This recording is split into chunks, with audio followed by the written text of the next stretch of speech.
If you want to find gallery on OPPO Find X9, then in that case you are looking for the Photos app, and we actually have two Photos app. We have this one with a blue icon.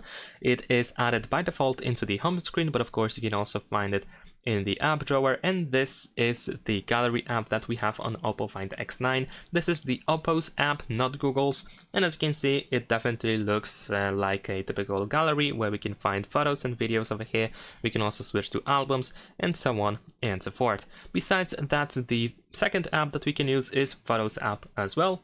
But it is this one. This is the Google's app, and this also looks like a gallery. We have photos, collections, and so on and so forth. So the functionality is essentially the same, just like in the case of this blue app. And even though they are not really called gallery, they do have gallery features. We can still edit photos and group them and categorize them and so on and so forth. So you should be able with you should be happy essentially with either of those. So that's pretty much it. Thanks for watching, leave a like and subscribe.